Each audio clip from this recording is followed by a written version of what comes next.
우리가 오늘 이 바울의 마지막 여행이죠. 그 로마로 가는 그 항해의 이야기를 보게 됩니다.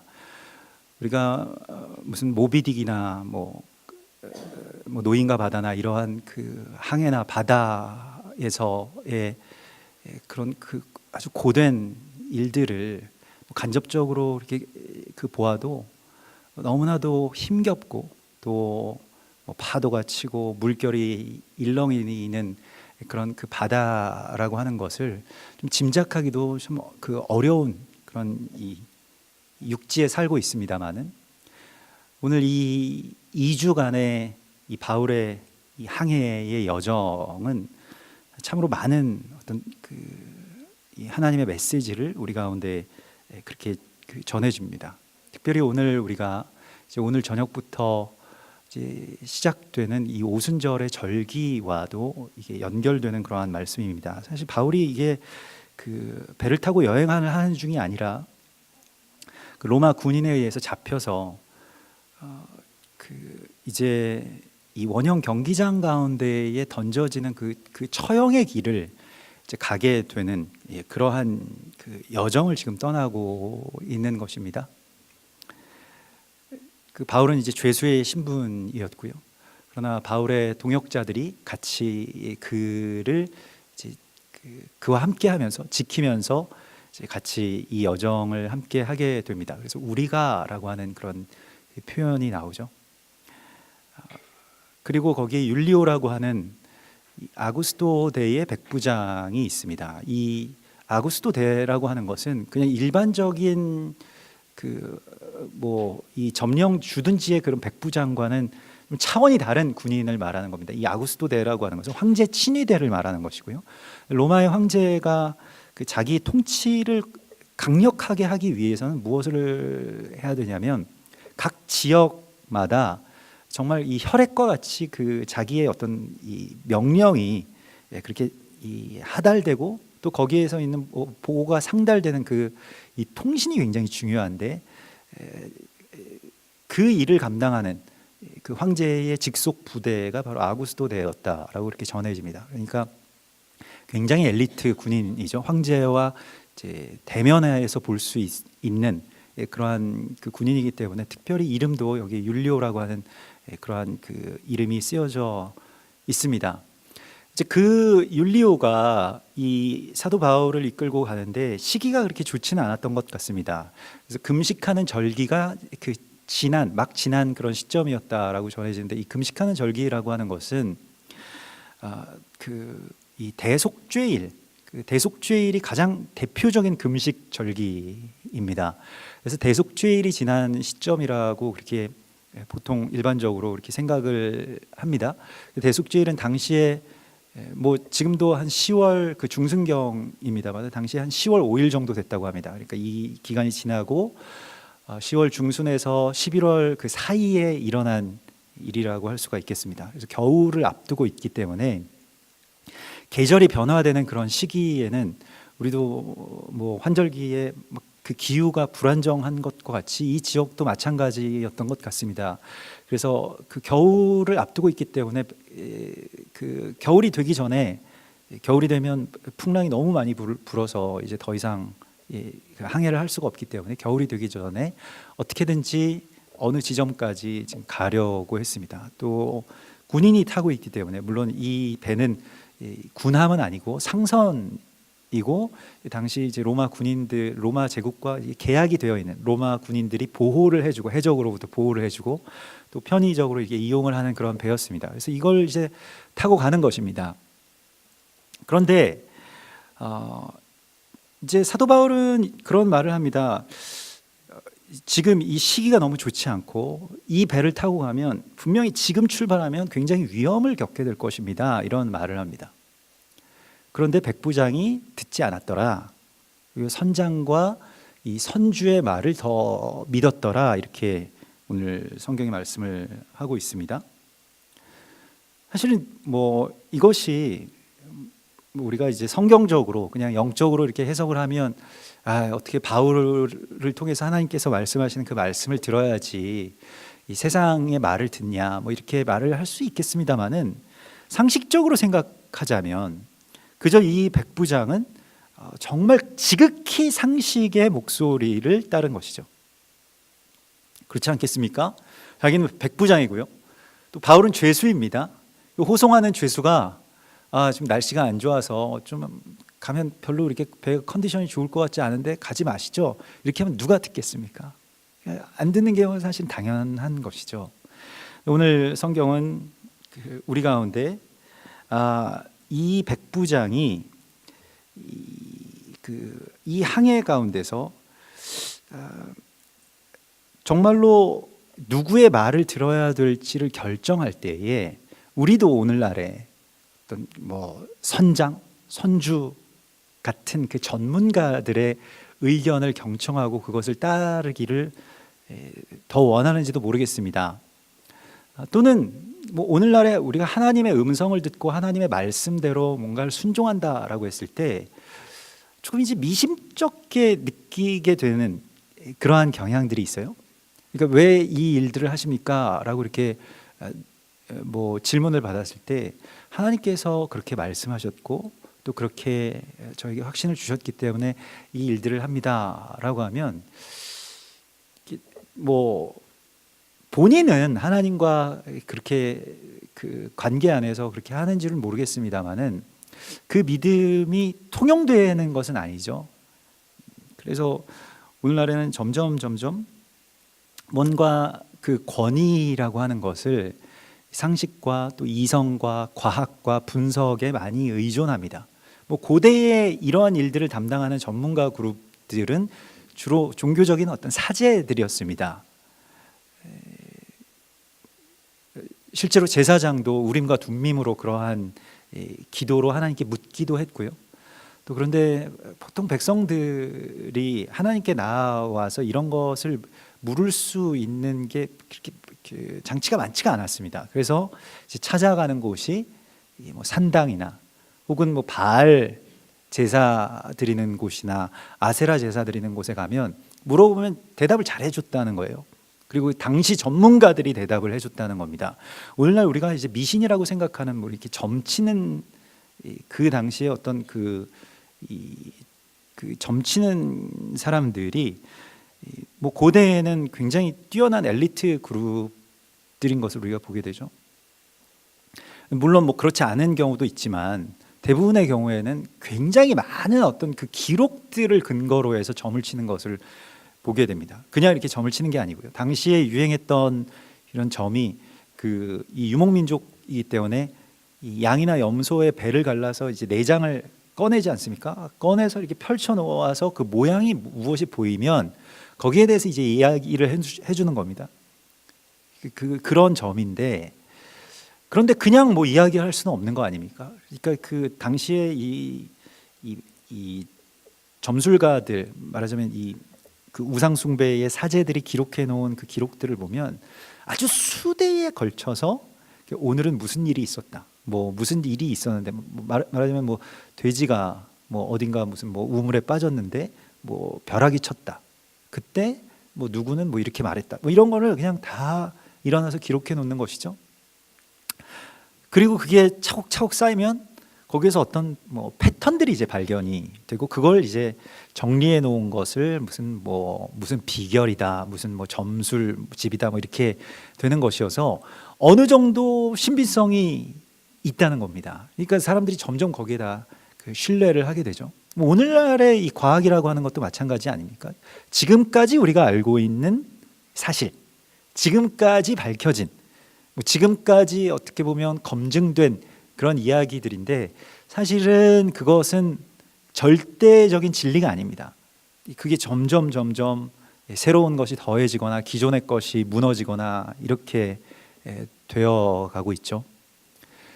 그래서 오늘 하나님께서 우리에게 말씀하시는 것은 지금 우리가 이 마지막 시대 가운데서는 우리가 무슨 그 말을 들어야 될 것이냐, 어떤 말을 들을 것이냐라고 하는 것에 대해서 이 채널을 선택해야 된다라고 하는 것을 주님이 오늘 우리에게 말씀을 하십니다. 특별히 오순절이라고 하는 이 절기는 하나님의 말씀을 받는 절기입니다.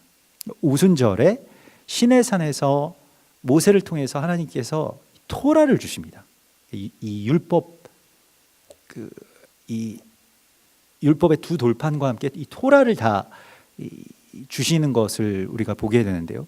그러므로 오순절은 말씀의 절기이고요, 말씀을 받는 그러한 절기라고 할 수가 있겠습니다.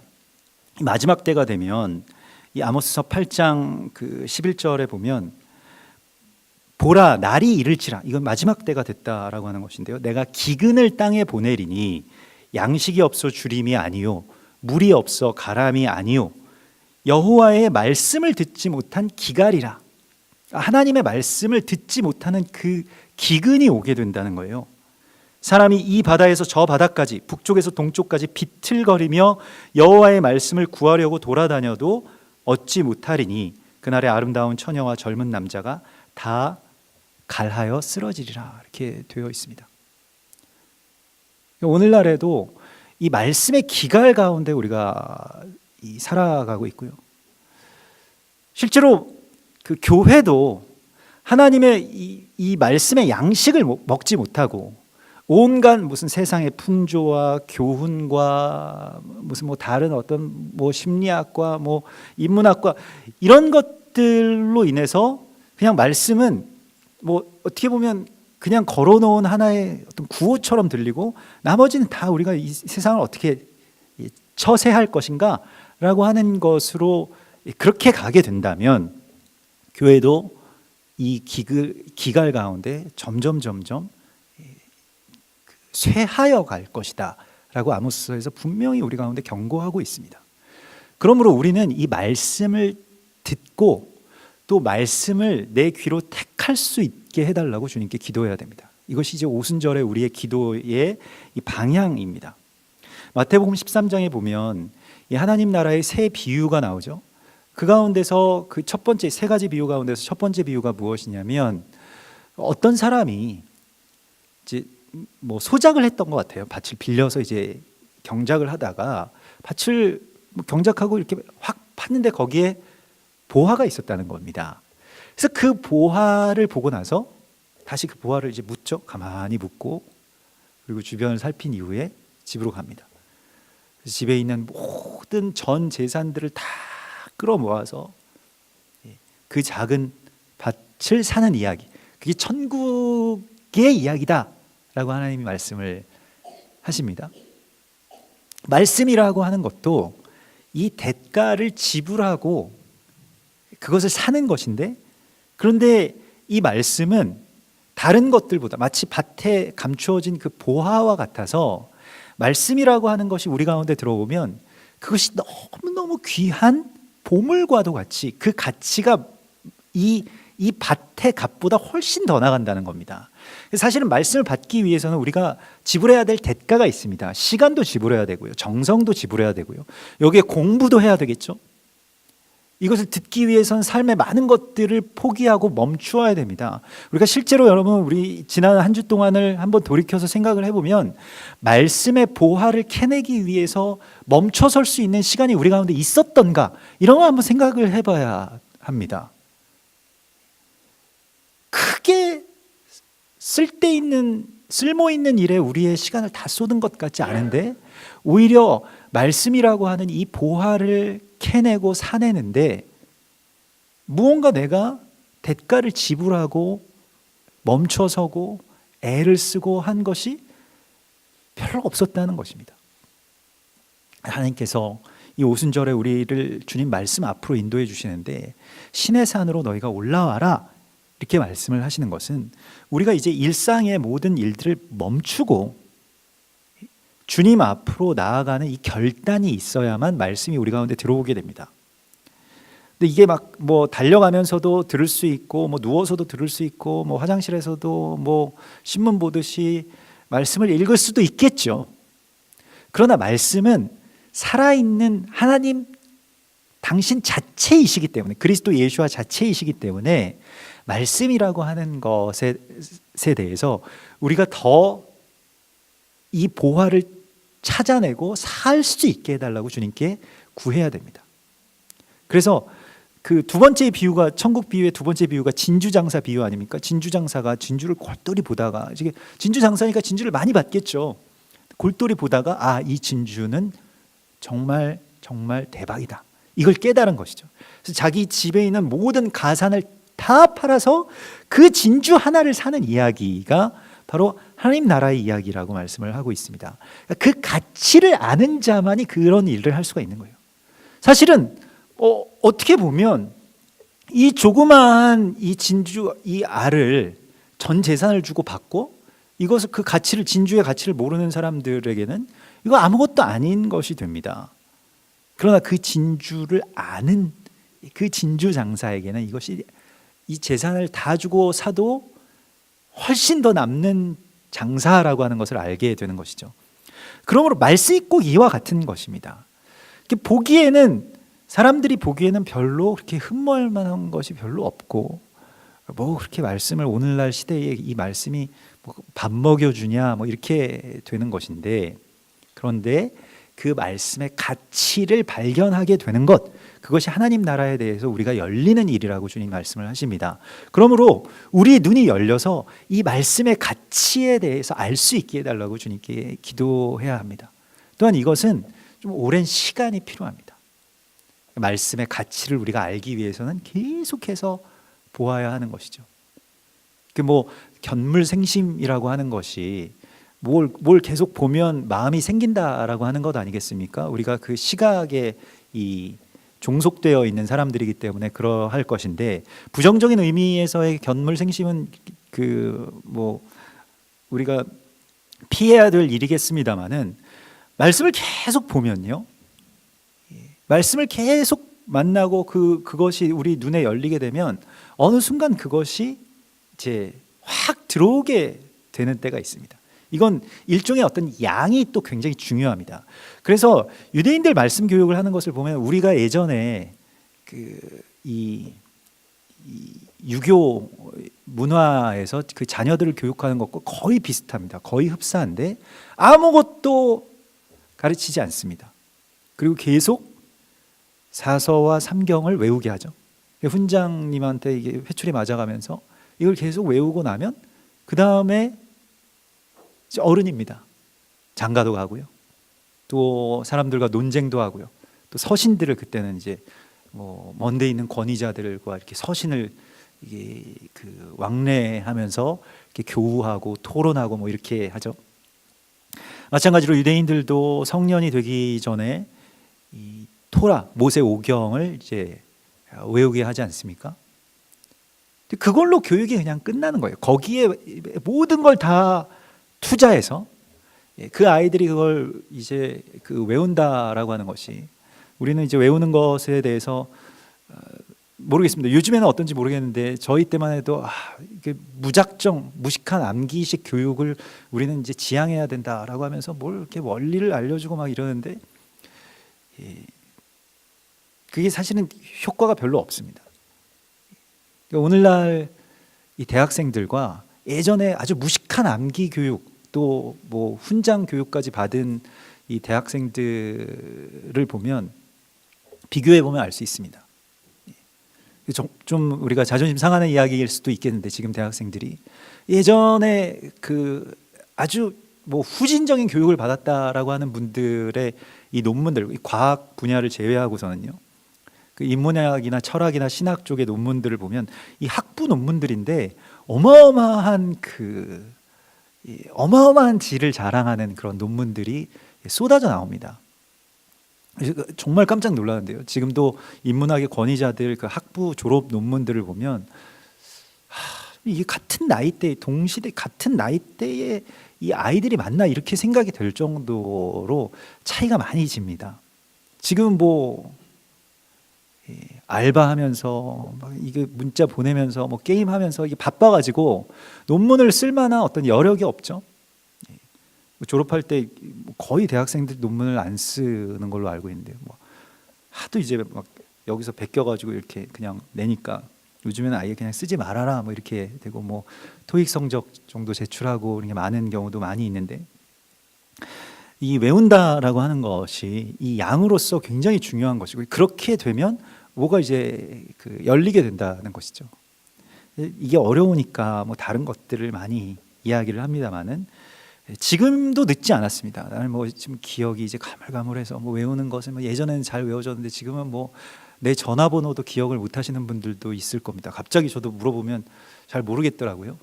그래서 뭐 외운다라고 하는 것에 대해서 좀 우리가 상심하고 아예 벌써 손을 놓아버리는 분들도 계신데 그래도 말씀을 계속해서 외우십시오.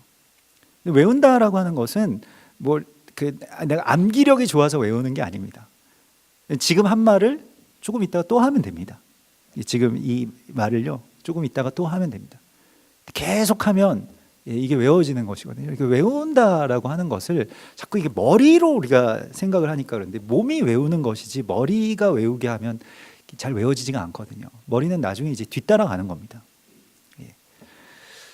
그래서 외우기 시작하면 참 그 많은 그 역사들이 일어날 겁니다. 그래서 암송을 다시 한번 우리가 좀 시작해 보시면 좋겠습니다. 이것은 뭐 그 성경에서 우리 가운데 주시는 어떤 영적인 큰 권면 가운데 하나이죠.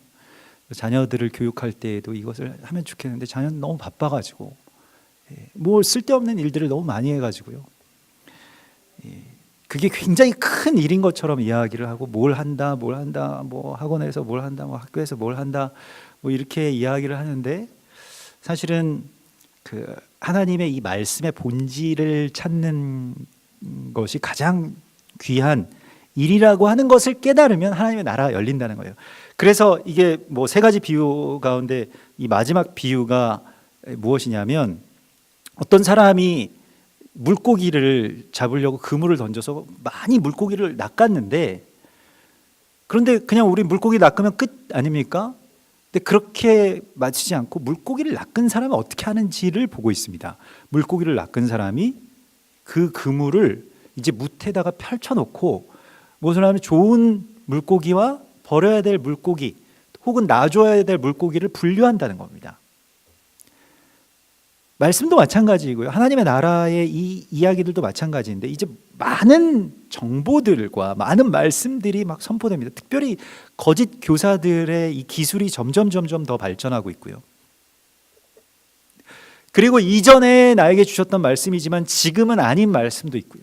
성경의 모든 말씀들이 물론 한 어떤 맥락을 갖고 있습니다만은 이것 저것 이렇게 따로따로 띄어가지고 서로 이렇게 뭐 붙이거나 아니면 서로 대치시키거나 뭐 이렇게 해서 말씀을 가지고 장난을 치는 뭐 그런 이단들도 많이 있습니다. 너무 많이 있습니다.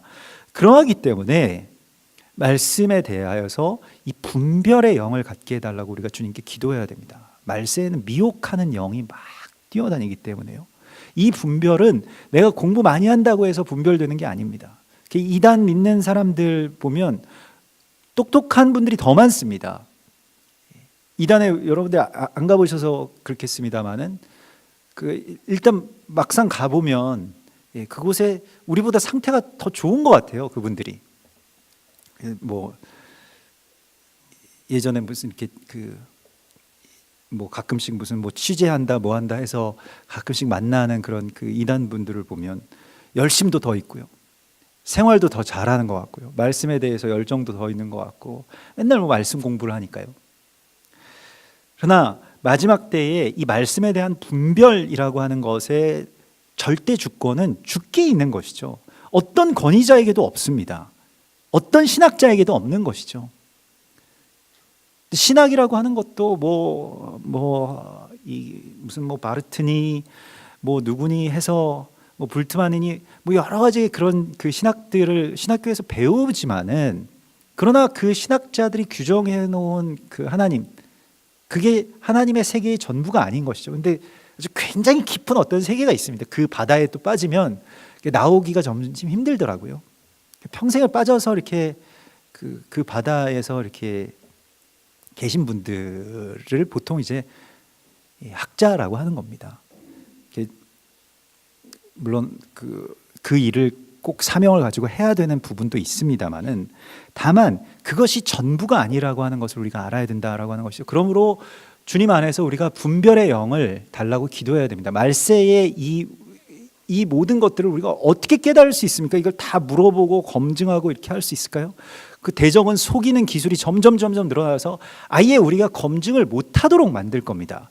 교리도 다르지 않고요, 모양도 다르지 않은 이단들이 생겨나고 있습니다. 이단 같지 않은 이단들이 생기는 거예요. 그 안에 있는 어떤 이 또 영적인 동기, 이런 것이 뭔가 미묘하게 다른데 가장 중요한 것들을 그렇게 올가매고 있습니다. 대표적인 것이 가톨릭이죠. 가톨릭을 요즘에 이단이라고 하지는 않지 않습니까? 그냥 뭐 어떤 큰 종교, 아니면 우리 개신교와 어떤 연합할 수 있는 어떤 구교라고 이렇게 말을 합니다만, 거기서 아주 결정적인 그 몇 가지를 이렇게 뺏어갑니다. 그 중에 한 가지가 반유대주의죠.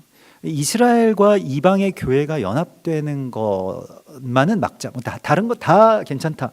왜냐면 그것만 막아도 괜찮거든요. 대적의 입장에서는요. 그런 이야기들이 버젓이 자행되는 것이 교회의 역사였다라고 하는 것을 우리가 알아야 됩니다. 근데 우리가 이 기만의 역사 가운데서 이것을 어떻게 분별할 수 있겠는가라고 하는 것에 대해서는 정말로 겸손하게 주님 앞에 무릎 꿇을 수밖에 없습니다. 주님께 묻는 수밖에 없고요. 주님이 그 분별을 우리 가운데 주셔야 됩니다. 그래서 그 은사를 받게 해달라고 주님께 우리가 구하여야 할 것입니다. 가짜를 보면 몸이 그냥 부르르 떨리게 해달라고 기도해야 됩니다. 그렇게 되지 않으면 알 수가 없는 거예요. 그래서 오늘 이 말씀의 절기 가운데서 주님께서 우리에게 말씀을 찾으려고 애쓰라고 말씀을 하시고 있고요. 우리가 이제 이 오순절이라고 하는 것을 다른 말로 맥추절이라고도 불리우는데, 이게 무엇이, 맥추라고 하는 것이 보리 맥자를 써서 보리를 계속 추수해서 먹던 그 시간이 끝났다는 것을 말합니다. 그 50일간의 기간이, 우리로 치면 보릿고개인 거예요. 지난 50일이, 그 보리라고 하는 것은 평상시에는 잘 먹지 않고 그냥 가축들에게 사료로나 주는 그러한 것인데, 그런데 그것이라도 먹지 못하면은 연명할 수가 없기 때문에, 우리의 자녀들과 살아갈 수가 없기 때문에 겨우겨우 어떻게 보리만 먹던 그 시간들이 이제 드디어 끝나서 오순절에 무엇을 하느냐, 밀을 가지고 밀가루를 만들어서 거기에 또한 무엇을 넣냐면 누룩까지 넣어서 수제를 드립니다. 그러니까 오순절은 풍요한 말씀의 양식이 다시 우리 가운데 주어지는 그러한 절기입니다. 우리의 삶 가운데서도요, 우리가 왜 이렇게 힘들었는지, 내가 육체적으로나 영적으로나 삶에 있어서 왜 이렇게 비루했는지, 왜 이렇게 어려웠는지에 대한 원인이 있습니다. 말씀의 양식을 먹지 못해서였거든요. 너무 바빠서, 너무 피곤해서, 뭐 다른 일들이 너무 많아서, 더 중요한 것들이 많아서 사실은 정말로 중요한 일을 하지 못했는데 말씀의 양식을 우리가 먹지 못했다는 것입니다. 일주일에 이거 1시간 가지고 되겠습니까? 뭐 주일날 우리가 이 말씀을 듣고 일주일 동안 이게 살아갈 수가 있습니까? 살아갈 수 없습니다. 밥을 일주일에 한 번만 먹으시는 분들은 우리 중에는 거의 없으실 겁니다. 매일매일 새로운 양식을 구하기 위해서 들판으로 나아가야죠. 광야로. 그래서 말씀을 주시면 그 일용할 양식을 우리가 먹는 것입니다. 그래서 예수께서 우리에게 그 주기도문에 가르쳐 주셨을 때에 우리에게 일용할 양식을 주옵시고라고 하는 그 기도를 하지 않습니까? 이것은 재정적인 것도 있습니다만은 영적으로 우리가 오늘의 양식을 먹어야 되는 것이죠. 매일매일 날로 새로운 주의 양식이 내게 임하게 해달라고 우리가 기도해야 됩니다. 말씀이라고 하는 것을 물론 가장 기본적으로 성경 안에서 우리가 이것을 취하는 것이고요. 또 삶 가운데서 계속해서 하나님의 음성을 이제 들어야 되겠습니다. 그래서 그렇게 부요해져야 되겠는데, 이제 먹을 참된 양식을 주님께서 허락하시는 그런 시간이 지금 열리고 있습니다. 그러하기 때문에 내가 정말로 이 떡으로만 살 것이 아니요 오직 하나님의 입에서 나오는 말씀으로 살 것입니다 라고 하는 것을 선포하시고요, 또 그렇게 우리의 영적인 식성들이 주님의 말씀이 어찌 그리 내게 단지요, 이게 나에게 정말 꿀송이보다 더 달고 골수와 기름진 것을 먹음보다 더 좋습니다 라고 하는 그 영적인 식성이 우리 가운데 있어야 될 겁니다. 말씀을 정말 이렇게 싹싹 성경책 이거 한 장 한 장 넘겨가면서 이 하나님 만나는 이 시간이 있잖아요. 이게 이 맛을 우리가 느끼면, 이 손의 감각이든 아니면 이 말씀을 이렇게 묵상하고 여기에서 나에게 지금 막 내 심령 가운데 말씀하신 그 하나님과 그 교제의 그 기쁨을 우리가 누리기 시작하면, 제일 먼저 중요한 것은 그 TV 같은 게 별로 이렇게 재미가 없어지지 않습니까? 여러분들도 경험을 해보신 분들도 있으시겠습니다만은 별로 이렇게 TV를 뭐 켜놓고 싶지가 않죠. 왜냐면 이게 훨씬 더 좋은 양식인 것을 우리가 알기 때문에. 우리가 좋은 음식이 있고 또 안 좋은 음식이 있는데, 좋은 음식을 먹기가 더 좋지 않겠습니까? 근데 안 좋은 음식의 이 맛이 길들여지게 되면, 뭐 오늘날에 우리 아이들 무슨 뭐 이 식습관에 대해서도 여러 가지 이야기들을 합니다만은, 그렇게 되면 이 입맛과 비슷해 가지고요, 몸이 상하게 되는 것이죠. 사실 그 맛을 알지 못하기 때문에, 맛을 알기까지 많이 이것을 맛보아야 됩니다. 그러니까 우리가 뭐 음식 가운데서도 이 한국 음식이든 뭐 세계 음식이든 굉장히 어려운 음식들이 있지 않습니까? 저는 이 하드코어 음식들이 있는데, 뭐 한국에서 대표적인 그런 음식이 뭐 홍어 뭐 그 정도 되겠습니다. 코가 뻥 뚫리는 그런, 예전엔 그 화장실에 암모니아 냄새가 나는 그것을 일부러 썩혀가지고 이렇게 먹는 음식이죠. 굉장히 놀라운 음식이라고 할 수 있겠는데요. 처음 먹어봤을 때의 그 충격을 여러분들도 뭐 아시는 분들은 아시겠습니다만은. 근데 예전에 저는 이제 그거 잘 몰랐다가 이제 그 호남에서 오신 어떤 전도사님이 계셨는데, 뭐 이 세상에서 가장 완벽한 음식이라는 거예요. 홍어가 단언컨대 완벽한 음식이라고 저한테 말씀하시는 거예요. 왜 그러시냐 그랬더니, 홍어만큼 이 몸에 좋은 음식이 없고 홍어만큼 맛있는 음식이 없다고, 같이 먹으러 가자는 거예요. 그래서 저도 뭐 새로운 것을 경험해 보는 게 좋으니까 같이 가서 정말 큰 충격을 받았습니다. 이걸 어떻게 먹을 수가 있겠는가? 이게 뭐 이게 지금 이 입속이 되는 것 같은데 이거 괜찮아요? 그랬더니 이 맛에 먹는 거면 입이 다 까져야 된다는 거예요. 그래서 홍어를 위해서 이 입천장이 다 까져야지 그 맛을 느낀다는 거예요. 그래서 저도 그때 이분도 나와 비슷한 성정의 사람이었을 텐데 어느 순간 홍어에 대해서 이렇게 일깨워졌을 수가 있겠구나 생각해가지고 억지로 다 먹었습니다. 무조건 그냥 다 먹었고요. 또 그분 뭐 만날 때마다 간혹 시간 될 때마다 그 교회 근처에 또 그 집이 있어가지고 계속 다니면서 먹었는데 나중에 좋아하게 되더라고요. 정말 말도 안 되는 이야기인데 그 음식이 어느 날 갑자기 이렇게 가만히 있는데 생각이 나는 거예요. 이 향이 싹 이렇게 코에 들어오는 것 같은 느낌이 있습니다. 그래서 몸이 그걸 원하고 있다는 것을 알게 됐습니다. 그래서 그 전도사님한테 전도사님 오늘 도저히 안 되겠습니다. 우리 홍어를 너무 먹고 싶어서 안 되겠습니다 했더니 정말 환하게 밝아지시면서 이제 같이 가자고 그렇게 된 거죠. 뭐 그래서 나중에 저도 이제 세계에 못 먹을 음식이 없겠구나 그런 생각이 들었습니다. 뭐 그래서 처음에 뭐 고수를 뭐 먹는 게 좀 어려우면 고수를 뭐 한 그릇씩 이제 얻어다가 먹기 시작하면 나중에 또 고수가 이렇게 먹고 싶더라고요. 말씀도 사실은 마찬가지인데요. 말씀이라고 하는 것이 처음에는 좀 지루할 수도 있고, 특별히 이게 토라라고 하는 것은 뭐 창세기 정도는 괜찮아도 출애굽기도 또 이야기가 끝나고 나서 레위기, 민수기 이렇게 넘어가게 되면 참 어렵거든요. 근데 그 말씀들의 맛을 우리가 깨닫기 시작하는 순간부터 이제 놀랍게 되는 것입니다. 그러므로 하나님께서 우리 안에 그 말씀의 본연의 맛을 알 수 있게 해달라고, 이 영적인 입맛을 완전히 바꿔달라고 주님께 구해야 됩니다. 특별히 우리 자녀들이 그렇죠. 너무 이 직물적인 그냥 딱 입에 단 그 이야기들만, 육체적인 그러한 것들만 추구하는 그런 세상 속에서 살지 않도록 우리가 구해야 됩니다. 근데 이것은 주님이 우리 가운데 주시고요. 또한 우리 신소영 집사님 말씀하셨습니다마는 방언이라고 하는 것이 실은 우리의 입에 두신 주님의 말이죠.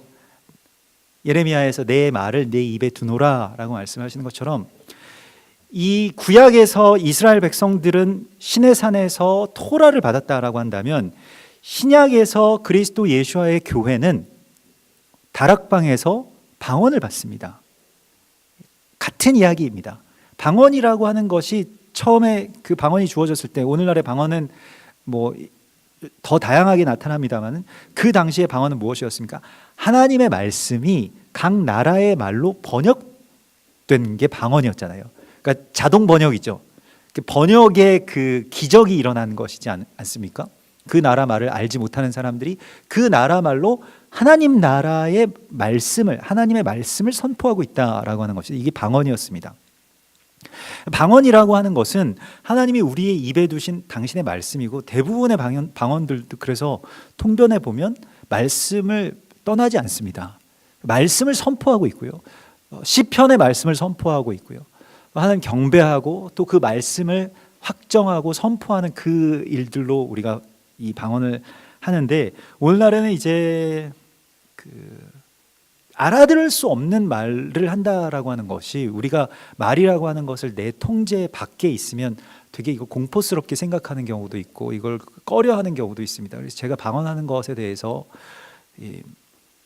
아직도 이제 전통적인 이 교회에서는 이러한 것을 이제 만류하는 경우도 있죠. 이게 영적으로 어떨지 모른다. 사실은 우리가 절제하고 잘 검증도 받아야 되고, 방언이 꼭 이 천국 방언만이 있지 않다라고들도 많이 얘기하지 않습니까? 뭔가 이렇게 이 악한 것에 채널이 열릴 수도 있다라고 말을 하는데, 항상 장을 담그면 구더기가 있을 수 있는 것이죠. 그것은 어떤 원리이기 때문에 그것을 두려워할 필요는 없는 것입니다. 다만 하나님이 우리의 입에 주신 말씀이고, 또 그것을 내 머리나 이성으로 생각하지 않고 그냥 바로 말로 나갈 수 있다라고 하는 훈련이 계속 되는 것이 우리에게 유익한 것만은 분명합니다. 삶 가운데서 이 이야기를 여러분 사모하면서 방언을 나에게 달라고 우리 자매님이 그렇게 구하셨던 것과 같이 그렇게 기도해야 됩니다. 방언은 다 방언 말하기를 힘써야 된다라고 성경 말씀을 하고 있습니다. 방언을 받지 않았다고 해서 영적으로 이렇게 뒤처지고 이런 것은 아닙니다. 그것은 각자의 어떤 분량에 따라서 또 주님께서 주실 수도 있고 주시지 않을 수도 있습니다만은, 다만 이 말이 내 안에서 그렇게 회복되는 것, 그것이 방언을 통해서든 아니면 다른 것을 통해서든 주님의 말씀이 내 안에서 회복되는 것을 위해서 기도해야 되고요. 현대의 방언이 오랫동안 그렇게 멈춰 있다가 이제 이스라엘의 회복, 그러니까 히브리어가 회복되면서 이 방언이 다시 회복되는 해와 비슷하게 연결되는 것을 우리가 보게 됩니다. 이 교회 역사에서 굉장히 중요한 포인트라고 할 수가 있겠는데요. 이스라엘의 회복과 또한 이 오순절 성령의 역사의 회복이 같이 연결돼서 일어나고 있다라고 하는 것은 굉장히 주목해 보아야 될 일이라고 할 수가 있겠습니다. 그래서 성령이 내 안에 오심으로 말미암아서 말씀이 육신이 되는 역사가 내 안에서 일어나게 되는 것, 그걸 위해서 우리가 기도해야 됩니다. 이게 내가 알아들을 수 없는 방언을 말하는 것이든지 아니면 하나님의 말씀을 가지고 축복하고 권면하고 살아가는 그런 말씀이 육신이 되는 일들이 습관화되는 것이든지 간에 이 두 가지가 물론 같이 가야 되겠죠. 이 일들이 우리 가운데 이루어지게 해달라고 우리가 구해야 됩니다. 그리고 이것을 위해서 산에 올라가는 것입니다. 시간을 따로 떼어서 주님께 드리는 것이고요, 대가를 지불해야 되고요, 공부도 해야 되겠고 구하기도 많이 해야 되겠고 또한 많이 읽어야 되겠고 암송하고, 이 모든 일들이 같이 이루어져야 하나님의 나라 또 말씀의 영을 우리가 받을 수가 있게 되는 것입니다. 오늘 특별히 말씀의 절기가 시작되는 시간 속에 우리가 서 있습니다. 여러분, 이것을 구하십시오. 방언을 달라 그러면 방언을 주십니다. 어떻게 자녀가 좋은 것을 달라고 하는데 주지 않을 부모가 어디 있겠느냐, 주께서 말씀하시죠. 우리 하나님께서는 굉장히 많은 것을 갖고 계신 아버지이십니다. 내가 달라고 구하고 또 준비될 때까지 기다리시는 분이시죠. 더 많은 것들을 사모하십시오. 방언을 받으셨으면 예언도 사모하시고요, 통변도 사모하시고요, 또 무엇보다도 사랑의 은사를 구하라고 주께서 말씀하셨기 때문에 사랑을 주님께 구하는 것입니다. 이 모든 것을 주시는 그 시간, 추수에서 이 날을 수장절이라고도 말하는데 이게 뭐 모든 절기가 다 수장절이죠. 곡식을 창고에 드리는 때이기 때문에 우리 안에 주님께서 이것을 주시는 날이기 때문에 기쁨과 감사함으로 우리가 이것을 받는 것입니다. 오늘 여러분 기대하시길 바랍니다. 내가 그것에 대해서 정말로 사모하는 마음으로, 우리가 오늘 저녁부터 이제 오순절이 시작이 되고, 우리도 이제 저녁 8시에 오산리 기도원에서 이제 민족 교회를 대표해서 예배를 같이 이렇게 파수하지 않습니까? 근데 그러한 기도 가운데, 또 그러한 예배 가운데 특별히 계획된 예배, 또 예정하신 어떤 절기, 하나님의 시간 가운데 들어가는 것은 우리가 사모해서 나아가야 되는 그러한 일입니다. 이것보다 더 중요한 일이 어디 있겠습니까? 저는 하나님의 나라에 대해서 빼앗겨도 되는 것과 빼앗기지 말아야 될 것이 있는데, 빼앗기지 말아야 될 것은 자꾸 다 빼앗기고, 쓸데없는 일에 그냥 뭐 오늘 좀 귀찮아서, 피곤해서, 귀찮아서 어떻게 하나님의 나라를 빼앗길 수가 있겠습니까? 하나님의 나라를 우리가 취해야 될 것에 있어서는 정말 목숨을 걸어야 되는 것이죠. 근데 중요하지 않은 것들은 내가 막 잡으려고 하고, 그거 없어지면 나 못 사는 것처럼 그렇게 느껴지고, 다 없어져도 상관없거든요. 하나님 말씀만 있으면 어디에서든 살 수 있지 않습니까? 이것을 주님의 성령과 동행하면 우리가 무엇이든지 어떤 식으로든지 살 수가 있지 않겠습니까? 이걸 잡기 위해서 다른 거 포기해야 되지 않을까요? 근데 우리가 이것을 사모하는 마음이 있어야 되고요. 절기라고 하는 것은 시간을 구별하는 것입니다. 이 시간이 구별되어 있고 하나님이 그렇게 구별하시기로 약속되어 있는 시간이기 때문에 엄청나게 중요한 시간이라고 하는 것이죠. 뭘 하시기를 원하십니까? 이번 오순절도 작년 오순절과 마찬가지로 뭐 무슨 오순절이었나? 이렇게 생각하고 넘어가는 일이 너무 많을 겁니다. 우리 한국교회는 오순절을 잘 지키지 않을 거니까요. 오순절이 언젠지도 모르면서 우리가 이제껏 살아오지 않았습니까? 하나님의 시간들이 그렇게 많이 우리의 삶 가운데 열렸음에도 불구하고 우리가 다 떠나보냈는데, 주께서 주신 이 절기라고 하는 것은 기회이기 때문에 이것을 꼭 잡아야 됩니다. 이건 여러분 우리가 이렇게 꼭 붙들기 위해서 사모하는 마음을 가지셔야 되겠고요. 오늘 이 풍랑이는 바다를 그렇게 헤매어 다니는 이 배를 보십시오. 이 사람들이 살기 위해서 이제 필사적인 노력을 하는데, 그 첫 번째가 무엇이냐면 풍랑으로 심히 애쓰다가, 이 18절에 보면 이튿날 사공들이 짐을 바다에 풀어버렸다라고 나옵니다. 그리고 사흘째 되는 날에 배의 기구를 그들의 손으로 내려버리니라, 이렇게 말합니다. 이게 배가, 지금 이 배는 상선이거든요. 상선은 이걸 위해서 항해하는 중입니다. 그러니까 여기에 그 죄수들이 탄 거는 그냥 이 로마 군인들이 그냥 이 사이드로 탄 거고요. 여기에서 이 상선이 이 물건을 여기서부터 저기까지 옮겨주는데 계약해서 대가를 받기 때문에 이걸 위해서 사는 거죠. 말하자면 우리의 인생에 있어서도 나는 이게 나의 어떤 뭐 직업이건 아니면 나의 어떤 업이라고 생각했던 일이죠. 그런데 이 업도 생명 앞에서는 정리되어야 됩니다. 주님께서 이 마지막 때에 우리에게 두벌옷을 갖지 말고 손에 지팡이를 짚지 말고 허리에 전대를 매지 말고 그냥 주님을 따르라고 말씀을 하시죠. 주님 말씀하신 대로 나아가라고 말씀하시죠. 우리가 이 마지막 때에, 또 특별히 이 오순절로 나아가는 때에 우리에게 필요한 것은 이 내버리는 절제입니다. 이 내버리는, 이 가볍게 하는 것만이 우리의 삶을 생명의 길로 가게 할 수 있습니다. 시간도 마찬가지고요. 삶의 모든 일들도 마찬가지고요. 이걸 내가 내버려야 될 일이 있는데 못 버리는 거예요. 이걸 하기 위해서 이때까지 살았기 때문에 버리기가 참 어렵습니다. 그래서 정말 이 정도의 시간이 돼야 버릴 수가 있는 것이죠. 이 정도의 어떤 위급함이 있어야 우리가 내버릴 수가 있는 것이죠. 이 버린다라고 하는 것이 그냥 홀가분하게 뭐든지 휙휙 버려지면 얼마나 좋겠습니까마는 이때까지 이렇게 살아왔고 이걸 위해서 내가 살아왔는데 이걸 버린다라고 하는 것은 내 자아의 죽음을 경험하는 것과 꼭 같은 일입니다. 그래서 오늘날에 무슨 뭐 집안에 무슨 뭐 가재 도구들을 버리고 뭐 생활을 좀 더 이제 간소하게 하는 무슨 뭐 미니멀 라이프 이런 것도 요즘에 각광을 받고 있습니다만은 삶에 있어서 이 가재 도구뿐만이겠습니까? 그것만 버려도 굉장히 큰 삶의 어떤 이 유익들이 있겠습니다만은 자세히 보십시오. 잘 못 버리지 않습니까? 예. 너무 아까워서 버리지 못하고 또 아직 쓸만해서 버리지 못하고 무슨 사연이 있어서 버리지 못하는 많은 것들이 실은 내가 이고 가야 되는 그런 짐들인 것이죠. 그러나 우리가 오순절에 들어간다라고 하는 것은 오순절이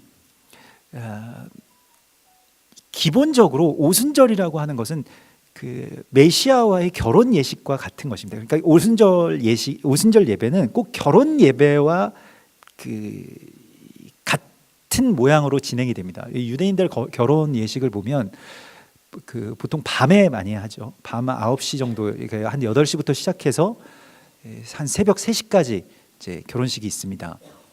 결혼식의 풍습들을 보면 그 오순절 예배, 오순절 그 철야 예배랑 꼭 같은 거예요. 그 결혼식에 들어가서 그 신랑과 신부가 그 결혼식에 들어가기 전에 뭘 하냐면 중요한 일을 하는데 서로 얼굴과 얼굴을 대면해 보지 않는, 그래서 자기 자신을 정결하게 하는 시간을 갖습니다. 이게 지금은 결혼식 준비하는데 신부 얼굴도 모르고 신랑 얼굴도 모르고 이런 경우는 없겠습니다만은 다만 이런 시간을 꼭 갖게 하죠. 유대인들은 그렇습니다. 그래서 자기 자신을 정결하게 하고 절제하는 것을 위해서 많이 애를 씁니다. 그리고 이제 그 후파라고 하는 이 장막이죠. 이 친구들이 우리 들러리라고 말하는 그 친구들, 동역자들이 내 귀퉁이에서 이렇게 들어주고요. 이 랍비와 함께 그 안에서 말씀을 같이 읽습니다. 거기가 성경에서 시편에서 나오는 신방이죠. 그 신방이라고 번역된 말이 후파입니다. 그러니까 우리의 어떤 신방이다.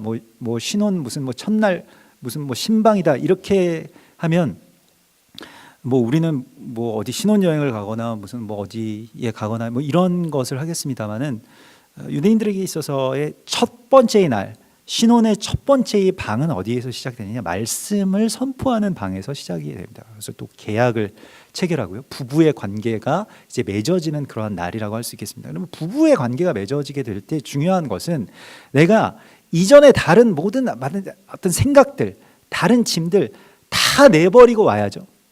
다 가지고 예전 남자친구 다 데리고 와가지고 이게 다 우리 같이 평화롭게 살자 이렇게 되지가 않는 것이죠. 다 죽음을 선포하고 이제는 우리 둘의 관계가 온전한 관계입니다. 이 둘이 하나가 된다는 것, 둘이 만나서 완전하게 된다라고 하는 것을 말하기 때문에 더 이상 다른 것들이 나에게 필요 없습니다라고 하는 것을 선포하는 것이 이제 결혼의 예식이라고 한다면 오순절도 마찬가지입니다. 주님만 있으면 됩니다. 그렇기 때문에 나의 다른 것은 버려도 되고요.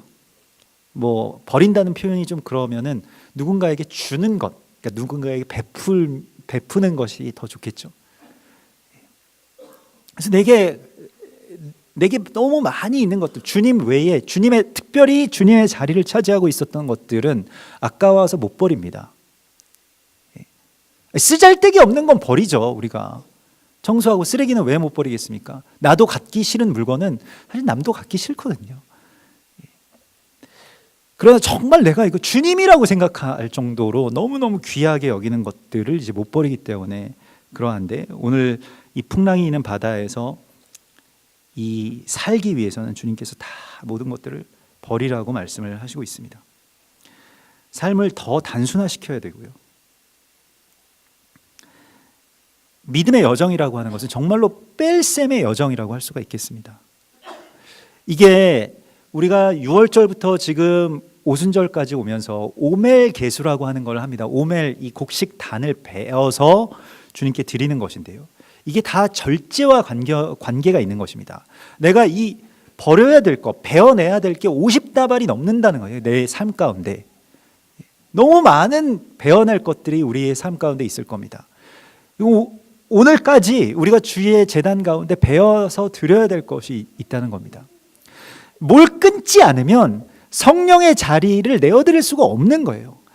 이 중독 가운데 있으면서 성령을 같이 받는다, 이런 일은 있을 수가 없습니다. 이게 겸하여서 오지가 않습니다. 내가 뭘 끊으면 성령이 그 자리로 들어오시게 되는 것, 그 놀라운 경험을 우리가 할 수가 있습니다. 그것은 정말로 참된 자유이고요. 그래서 우리 가운데 성령님만이 주실 수 있는 만족이고 그러한 축복입니다. 이것을 우리가 오늘 구하는 것입니다. 주님께서 이 일을 우리 가운데 행하실 것을 믿습니다. 그래서 이제 사공들이 그렇게 막 버리다가 또 나중에 뭔가 한 가지 생각을 합니다. 그래서 이 30절에 보면 이쪽으로 뭘 이게 닻을 놓거나 뭘 버리는 척하면서 구명 보트, 거룻배라고 하죠. 작은 배를 이렇게 띄워서 도망가려고 합니다. 근데 바울이 그 사람들이 가면 이 배가 온전하게 구원을 받을 수가 없다라고 바울이 그걸 알아차리죠. 로마 군인들이 어떻게 합니까? 로마 군인들이 거룻줄을 끊어버렸다라고 나옵니다. 이게 우리의 삶 가운데 필요한 것인데요. 거룻줄을 끊어버린다라고 하는 것을 여러분 삶에 있어서 이 배수의 진을 치는 것이고요. 다른 주님이 도와주시지 않으면 그 제2안, 3안 이런 것들을 다 베어버리는 것입니다. 주님이 도와주시지 않으면 살 수 없는 이 지점까지 우리가 가야 하나님의 온전한 이끄심을 우리가 받을 수가 있는 것입니다. 근데 우리는 오늘 이런 것은 굉장히 위험하다고 생각하죠. 하나님이 안 도와주시면 어떡할 건데 라고 이렇게 말씀을 하십니다마는 거룻줄을 끊지 않으면 승리가 있을 수가 없습니다. 그 예전에 이 스페인의 그 코르테즈가 이 멕시코의 그 아주 뛰어난 군대를 이끌고 가서 그 코르테즈 장군이 멕시코 이 마야의 군대와 전쟁을 하는데요. 그 스페인 뛰어난 전사들이 가서 그냥 잠깐 휴가 보내다 오는 거예요. 그냥 자기 시간만 때우면 이제 돌아오면 되니까. 그래서 이 원정을 가서 뭐 대충 싸우는 척하다가 잘 안 돼서 후퇴하기를 몇 번 거듭했습니다. 그래서 코르테즈가 어느 날 이 신하를 시켜서 그 원정원 배에 구멍을 뚫게 했습니다. 배를 한 척도 남겨두지 않고 다 침몰시켜버리고 우리는 전쟁터로 나간다. 이렇게 되니까 그때서야 비로소 이제 이 군인들이 싸우기 시작했다라고 하는 것이죠. 우리도 삶에 있어서 주님 외에 다른 것들에 대한 어떤 가능성들을 다 열어놓고 사는 것이 합리적이라고 생각을 합니다만은 그러면 주님을 만나기가 점점 어려워집니다. 내 능력, 내 젊음, 나의 어떤 재력, 뭐 아니면 다른 방법들을 이렇게 의지하지 않고 이제 그런 걸 다 이제 끊어버리고요. 난 그걸 의지하지 않겠습니다라고 하는 것을 선포해야만 주님의 도우심이 열리게 되는 것이죠. 한국의 선교사님들 이게 그 미국이나 이 다른 이전에 우리 정말로 못 사는 나라 아닙니까? 우리는 한국이 그 귀족 자제 출신의 선교사님들이 한국에 들어와서 자기 본토에서 돈 조금만 가져오면 어마어마한 일을 할 수가 있었습니다. 뭐 그 당시에 지어놓은 그런 건물들을 보면 대단하죠. 지금도 그런 규모의 건물들이나 그런 터나 학교, 뭐 연세대학교 같은 경우는 어떻습니까? 그 터의 어떤 이 비전이라고 하는 것이 놀랍지 않습니까? 당시 그런 어떤 생각을 할 수가 있었을까? 그런데요, 중요한 것은 한국 선교사님들이 결단을 한 게 있는데 이 선교 본부에서 재정적으로 지원하지 않기로 결정을 합니다. 그래서 자립하자. 한국 교회가 자립할 수 있게 하자. 돈 조금만 쓰면 뭐 할 수 있지만 쓰지 말고 하나님께 기도하게 하자라고 해서 그게 원칙이 되고 한국 교회 부흥의 어떤 초석이 됩니다. 그냥 돈 많이 가져다가 이것저것 하면 좋을 것 같지만 그러면 거기에는 생명력이 없는 것이죠. 하나님의 나라가 그렇게 이루어지지가 않습니다. 그러므로 우리 안에 있는 모든 것들을 다 이제 끊어버리고요. 그리고 지금 이 얼마나 그 많은 어떤 고통 가운데 지금 들어가게 됩니까? 이렇게 끊어버리려면 여기에서 두 가지의 어려움이 있는데, 유라글로와 또 그 스루디스라고 하는 것을 말해요. 유라글로는 이제 광풍이죠. 막 태풍을 만나가지고 배가 외적으로 이게 압박이 있는 것이고요. 또 스루디스라고 하는 것은 이제 바다 물 밑에 있는 것이죠. 우리의 내면, 시면에 있는 어려움들입니다. 뭐 나의 어떤 공포, 두려움, 이거 없으면 나는 죽을지도 몰라 라고 하는 어떤 막연한 어떤 공포심, 불신앙, 우울감, 뭐 이러한 것이죠.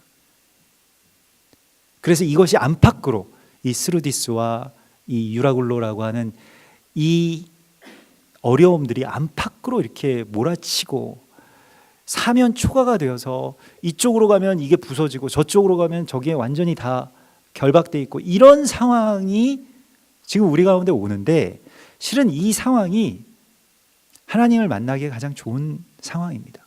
이 나라가 지금 이러한 상황이죠. 뭐 미국에 의지하자니 중국이 뭐 그러고, 뭐 북한이랑 뭘 이렇게 좀 잘 해보자니 또 이게 또 무슨 전체적으로 어려움에 빠질까 봐 두렵고, 여러 가지 어떻게 해야 될지 모르는 상황 속에 우리가 있습니다. 주님께서 우리에게 이제 이 마지막 때에 뭘 해야 되는가라고 하는 것을 말씀을 하시는데요. 오늘 이 34절에 보면 사도 바울은 이 죽음의 항해를 떠난 이 난파선을 이제 생명의 방주로 변화시킵니다. 그래서 34절에 보면 음식 먹기를 권하니, 이건 그냥 음식 먹기를 권하는 것이 아니죠. 그냥 이제 밥을 먹자 이런 이야기가 아닙니다. 이렇게 하면 이것이 너희의 구원을 이루는 것이다 라고 말하고 있습니다. 이것은 예수와께서 말씀하신 것과 같이 내가 이 유월절, 그러니까 이 성찬이죠, 이것을 먹기를 구하고 또 구하였더니 그리스도 예수와의 제자가 된다라고 하는 것을, 우리가 한 가족이 된다라고 하는 것을 선포하는, 말하자면 입교 예식과도 같은 것입니다. 이 일들을 하고 떡에 축사하고 다 떼어서 그렇게 나누어 먹습니다. 떡을 가져다가 모든 사람 앞에서 하나님께 축사하고 떼어 먹기를 시작하고, 이 일을 하면 너희의 머리털 하나도 상하지 않을 것이다 라고 주께서 약속하신다는 거예요. 우리가 이 사망의 바다를 가로지르는 우리의 뭐 가정, 또 직장, 뭐 심지어는 교회까지도 난파선이 되는 경우도 많이 있습니다. 사람을 살려야 되는 곳임에도 불구하고 사람이 그곳에서 죽어가죠. 많은 일들을 하고 꿈에 부풀어서 시작한 이 항해가 뭐 가정이든 또 직장이든 그 배에서 살아갈 수 없는 그 죽음의 시간을 직면하기도 합니다. 여러분들도 개인적으로 그러한 경험들이 있으실 겁니다. 여기서 그러면 우리가 어떻게 살 것인가, 무엇을 어떻게 해야 살 것인가, 주님께서는 우리에게 예수 믿으면 산다 이렇게 말씀하십니다. 이렇게 하다가 우리가 다 죽게 됐는데, 여기서 살 수 있는 유일한 방법은 예수님을 내 안에 모시는 것입니다. 다시 예수님을 내 안에 모시는 것입니다. 오순절은 언약을 재갱신하는 날입니다. 주님이 6월절에 나를 구원해 주시고 나와 내 집이 살았지만, 그러나 점점 그것이 퇴색해지고 또 그 의미가 무엇인지 갈팡질팡하고, 밖으로는 유라굴로와 안으로는 스루디스에 걸려서 또 맞고 넘어지고 파선하는 이러한 상황 가운데 옵니다. 내가 이렇게 되고 싶어서 됐을까요? 삶이라고 하는 것은 이런 광풍과 또 밑에 있는 암초와 같이 내가 선택할 수 있는 것들이 거의 없습니다. 그냥 이렇게 되는 거예요. 내가 원한 길이 아님에도 불구하고 이런 어려움 가운데 가게 됩니다. 경제도 어려워지고 가정도 어려워지고 국가도 어려워지죠. 여기서 우리가 어떻게 살 것이냐? 분명히 주님께서 말씀하십니다. 나의 말씀을 먹고 나를 너희의 안에 채우라고 말씀하십니다. 이 말씀이 우리 가운데 온전하게 성취되게 하는 것, 그것이 우리의 사명입니다.